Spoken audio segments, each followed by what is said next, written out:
छोटी बड़ी खबरों के साथ ग्रैंड न्यूज में आपका स्वागत है। नमस्कार, मैं तिलेश्वरी। आगे बढ़ने से पहले आइए देखते हैं आज की हेडलाइंस। भाजपा कांग्रेस में भ्रष्टाचार को लेकर आरोप प्रत्यारोप।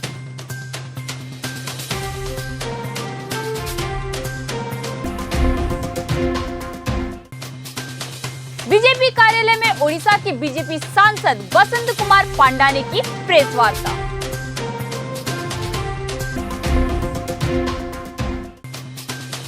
कलेक्टर विजय दयाराम के ने कलेक्टोरेट के आस्था सभा कक्ष में प्रेस वार्ता ली।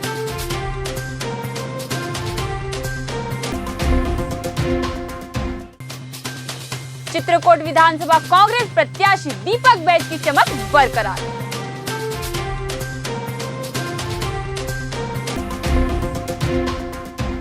अब खबरें विस्तार से।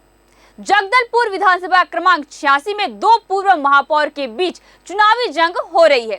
जाहिर है कि महापौर रहने के दरमियान हुए भ्रष्टाचार के मुद्दों को लेकर दोनों दलों में आरोप प्रत्यारोप लगातार जारी है। नेता प्रतिपक्ष संजय पांडे, यशवर्धन राव दोनों ही वरिष्ठ पार्षद हैं और लगभग पिछले 3-4 कार्यकाल से पार्षद निर्वाचित होते आ रहे हैं। संजय पांडे भाजपा के नेता प्रतिपक्ष की भूमिका में है, वही यशवर्धन राव कांग्रेस के सभापति हैं। जहां संजय पांडे ने कांग्रेस की निगम सरकार पर भाजपा द्वारा किए गए कार्यों की उपेक्षा करने का आरोप लगाया है, जिसके कारण पब्लिक जो सुविधाएं भाजपा कार्यकाल में दी गई थी वे सब वर्तमान में जीर्ण शीर्ण अवस्था में पहुंच गई है। सिरासा चौक के सामने की चौपाटी, शहीद पार्क की चौपाटी, स्विमिंग पूल के सामने की चौपाटी, मुख्यमंत्री स्वावलंबन योजना के तहत जितनी दुकानें इस नगर में बनी, मुक्तिधाम का उद्यान, मुक्तिधाम का सौंदर्यीकरण, गंगा मुंडा का सौंदर्यीकरण, गंगा मुंडा की चौपाटियाँ और नया बस स्टैंड का निर्माण और जितने नई सड़क बनाई गई MR रोड, उसके संदर्भ में मैंने आप सबसे चर्चा की।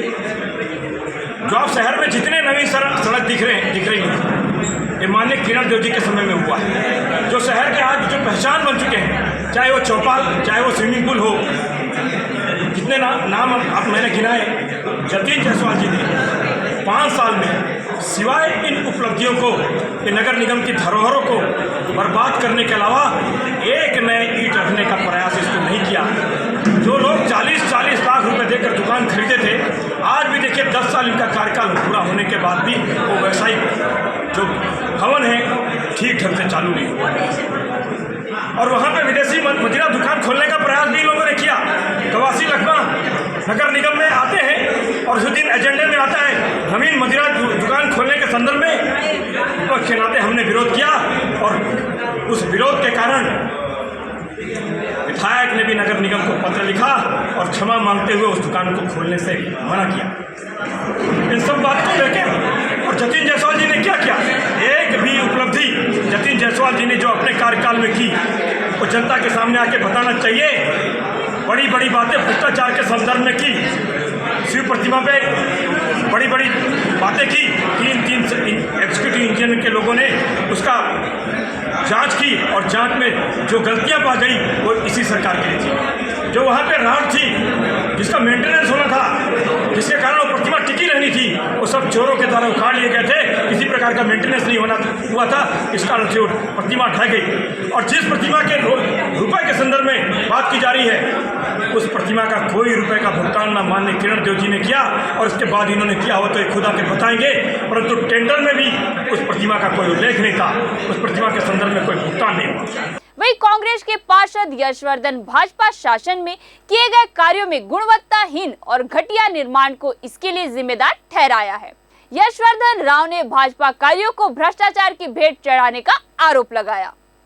लेकिन जिस हद तक भ्रष्टाचार हुआ है उसका परिणति ये रहा कि हमारे जतिन जायसवाल जी जीत गए महापौर के चुनाव में। यदि वो उनकी कोई उपलब्धि रहती, इतनी अच्छी उपलब्धि रहती, तो फिर तो कौशिक जी को जीतना था।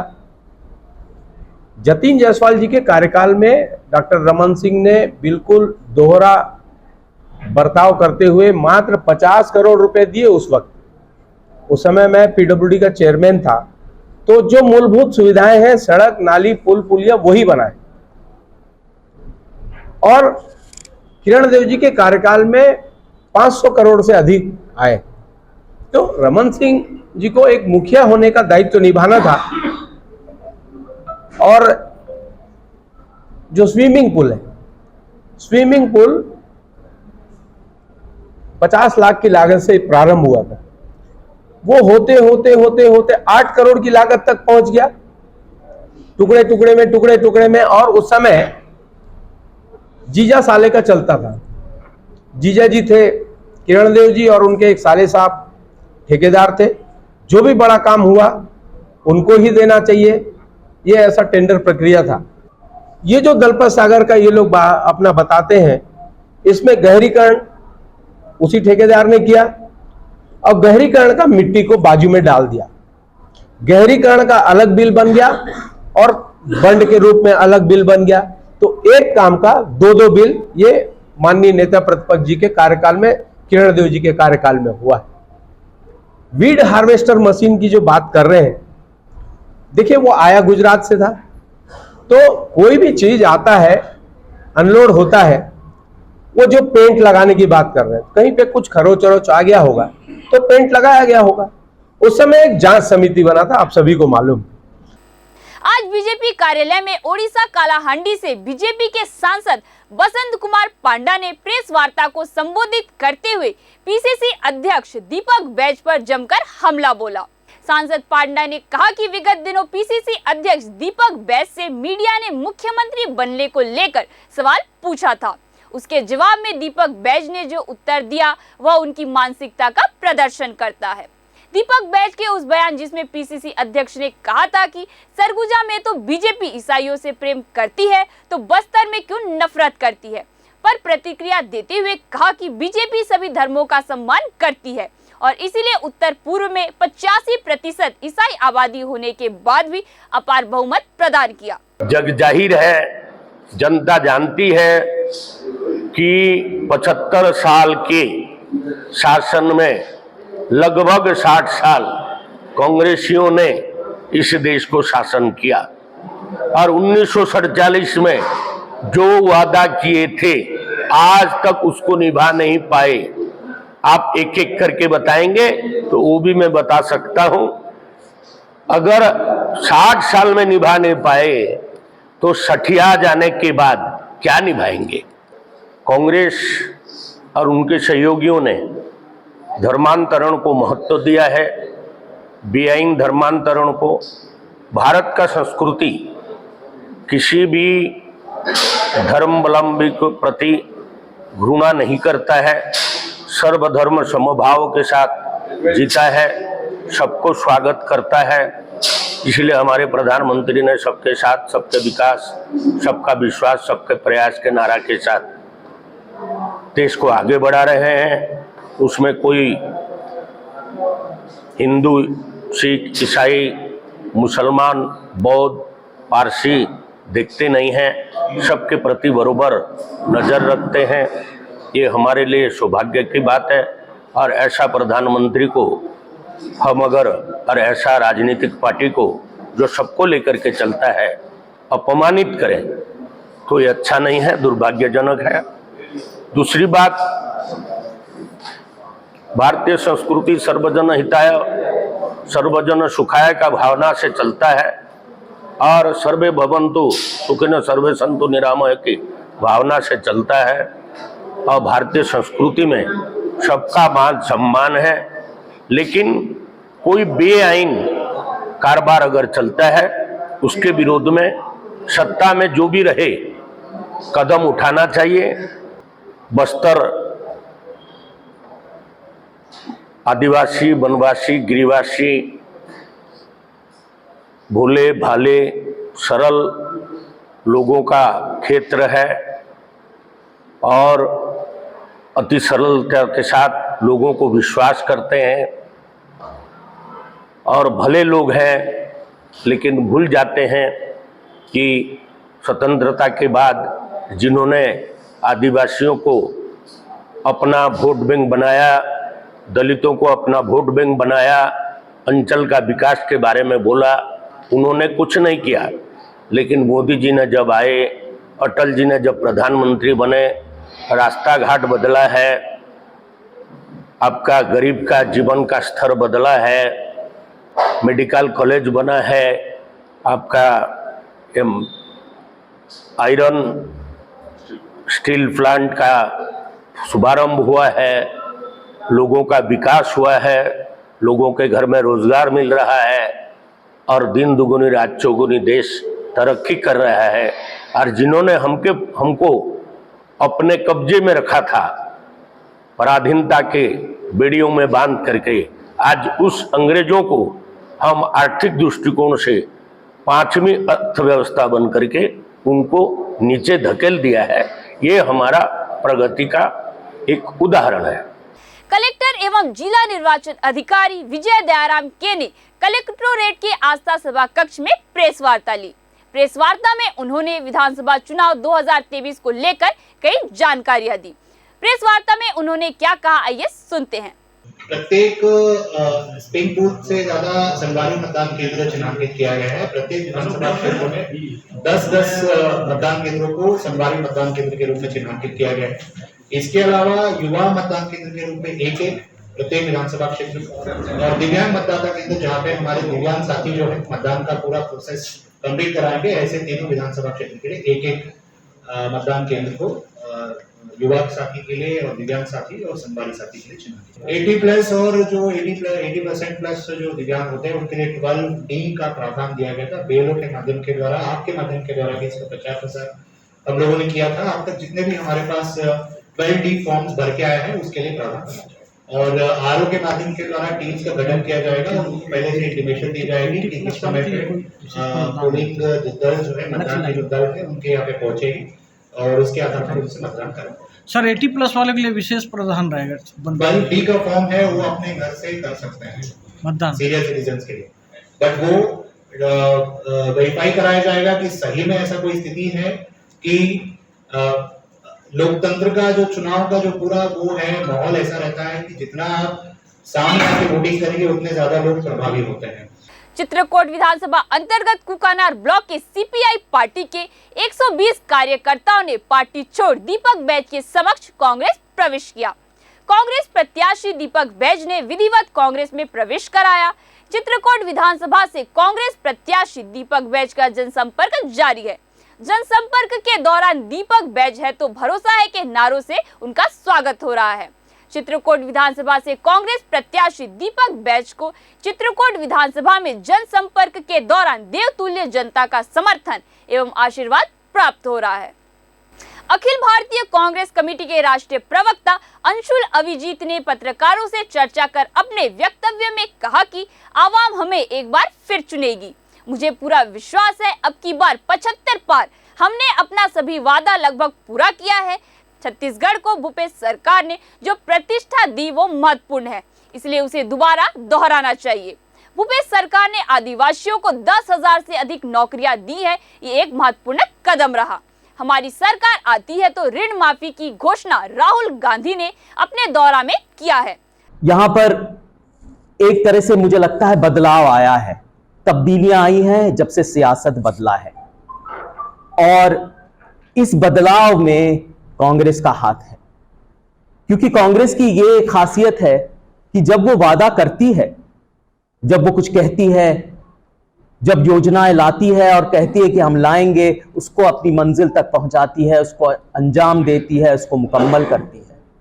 तो सियासी बदलाव आया है, यहां पर विकास हुआ है, बहुत कार्यक्रम बाकी भी हैं, वो हम करते रहेंगे क्योंकि हम प्रतिबद्ध हैं, हम निष्ठावान हैं, हम सुदृढ़ हैं। ये कांग्रेस पार्टी यहां पर कह रही है। हमें पूरा भरोसा भी है कि आवाम हमें वापस चुनेगी। ये मैं एक गुरूर से नहीं कह रहा, मेरे पास कोई गलतफहमी भी नहीं है, पर मैं ये अच्छी तरह जानता हूं कि ये मैं स्पष्ट करना चाहता हूं आगाज में कि हम यहां पर वापस आएंगे। बस्तर में ही नहीं, पूरे क्षेत्र में, पूरी इस रियासत में, पूरे राज्य में हमारा नारा है इस बार 75 पार और ऐसा ही होगा। यही हकीकत है, ये कोई गलतफहमी नहीं, क्योंकि हम लोगों की आवाज को सुन रहे हैं, उसको पहचान रहे हैं, उसको जान रहे हैं। ये तो हमारा कार्य है, हमेशा ये करते आ रहे हैं। दूसरी बात यह है कि और ये कहना बड़ा महत्वपूर्ण है कि छत्तीसगढ़ को एक जो गर्व लाए, एक जो प्रतिष्ठा मिली है, जो हमारे कार्यक्रम से, हमारी भावनाओं से बहुत ही सारे लोग यहां से कह सकते हैं गर्व से कि हम छत्तीसगढ़ से आते हैं। ये एक सकारात्मक भावना है, ये कोई और राज्य को नीचे दिखाने वाली भावना नहीं, लेकिन ये गर्व से कहने वाली भावना है। तो ये जो राज्य को जो इस सरकार ने, कांग्रेस सरकार ने, भूपेश बघेल जी की सरकार ने जो प्रतिष्ठा दी है, अपने कार्यकरों से, अपनी योजनाओं से, अपनी भावना से,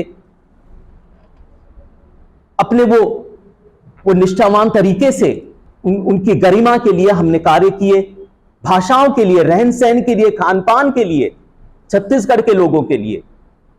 सो ये जो सम्मान दिया, ये मुझे लगता है बहुत महत्वपूर्ण है और इसको दोहराना भी चाहिए सब लोगों को। अखिल भारतीय कांग्रेस पार्टी के राष्ट्रीय प्रवक्ता संजय निरुपम ने जगदलपुर में प्रेस वार्ता को संबोधित करते हुए कहा कि छत्तीसगढ़ राज्य निर्माण के बाद से अब तक का स्वर्णिम वर्ष छत्तीसगढ़ राज्य रहा तो वह पिछले 5 वर्ष का रहा। यह निष्कर्ष 3-4 महत्वपूर्ण विषयों पर नजर डाले तो निकलकर सामने आता है। यदि छत्तीसगढ़ की पूरी राजनीति पर नजर डाले तो वह धान किसानों के इर्द गिर्द ही नजर आती है।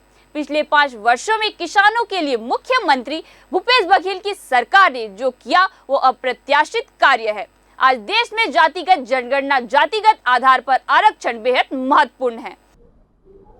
पिछले 5 वर्षों में छत्तीसगढ़ में धान के किसानों के लिए मुख्यमंत्री भूपेश बघेल की सरकार ने जो कुछ किया वो एक अप्रत्याशित किस्म का काम है। तब राहुल गांधी जी अध्यक्ष हुआ करते थे 2018 में कांग्रेस पार्टी के, मुझे आज भी याद है। बतौर अध्यक्ष पिछले चुनाव में राहुल जी यहां पर आए थे और उन्होंने अनाउंस किया, जब घोषणा की कि धान के किसानों को उनका खरीद मूल्य 2,500 रुपए तक मिलेगा अगर हमारी सरकार आती है, तो छत्तीसगढ़ के लोग हंस रहे थे और इसकी प्रतिध्वनि पूरे देश में सुनाई पड़ रही थी कि राहुल गांधी जी कुछ भी बोलते हैं ये संभव नहीं है। बीजेपी के लोगों ने तो लिटरली मजाक उड़ाया हमारा। केंद्र सरकार ने ईडी के जरिए भूपेश बघेल की सरकार को परेशान करने का काम जारी रखा, कोई कसर नहीं छोड़ी। उनके आसपास के जितने लोग थे उनका रेड मारते रहना, उधर दिल्ली, उधर जयपुर में, राजस्थान में भी यही हाल है। अभी मुख्यमंत्री अशोक गहलोत के बेटे को जो नोटिस दी गई है वो 12 या 14 साल पुराने केस में दी गई, जिसमें already income tax clean chit दे चुका है। तो ये ईडी और सीबीआई इनकम टैक्स को केंद्र सरकार एक विपक्ष को हैरास करने के लिए, उनको प्रताड़ित करने के लिए, सरकारों को बदनाम करने के लिए, विपक्ष के नेताओं को बदनाम करने के लिए इनका दुरुपयोग करती है, जो कि सरासर गलत है। और इसका नतीजा ये होता है कि ये कुछ भी ऐसी हरकत कर लें, जनता कहीं ना कहीं इसके प्रभाव में नहीं आती है, बल्कि जन सामान्य में अब ये बात समझ में आ गई कि हमारे प्रधानमंत्री ईडी पुरुष हैं। पुलिस को सूचना प्राप्त हुई थी कि शहर के मैत्री संघ गली, कुम्हारपारा, भवानी चौक एवं जमाल मिल गली में कुछ जुआरी ताश के पत्तों पर रुपए पैसे का दाव लगाकर जुआ खेल रहे हैं। सूचना पर कार्रवाई हेतु अलग अलग पुलिस टीम तैयार कर रेड कार्रवाई किया गया। टीम द्वारा रेड कार्रवाई के दौरान 3 अलग अलग स्थानों पर 8 जुआरियों जुआ खेलते रंगे हाथ पकड़े गए, जिनसे कुल 15,000 रुपए मौके पर जब्त किया गया तथा आरोपियों के विरुद्ध छत्तीसगढ़ जुआ प्रतिषेध अधिनियम 2022 की धारा 3 के तहत अपराध पंजीबद्ध कर अनुसंधान में लेकर आरोपियों को गिरफ्तार कर कार्रवाई किया गया। आगामी विधानसभा चुनाव को लेकर बस्तर जिला पुलिस अलर्ट मोड पर है। चुनाव के दौरान सुरक्षा व्यवस्था चाक चौबंद रहे, इसके लिए पुलिस की तरफ से कई उपाय किए जा रहे हैं। मतदाता अपने मताधिकार का प्रयोग बिना किसी डर व भय के निष्पक्ष और निर्भीक रूप से कर सके, इसके लिए पुलिस प्रशासन की तरफ से सभी माकूल प्रबंध किए जा रहे हैं। शहर के चप्पे चप्पे में और ग्रामीण क्षेत्रों में सुरक्षा व्यवस्था बनाए रखने, आम लोगों में विश्वास जगाने और असामाजिक तत्वों में कानून का डर बनाने को लेकर लगातार फ्लैग मार्च किया जा रहा है।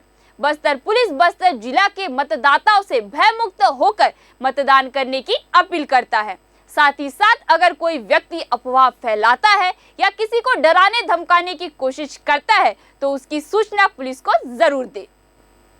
ग्रैंड न्यूज में आज के लिए बस इतना ही। आपसे फिर मुलाकात होगी नई ताजा तरीन खबरों के साथ। तब तक के लिए हमें दीजिए इजाजत। नमस्कार।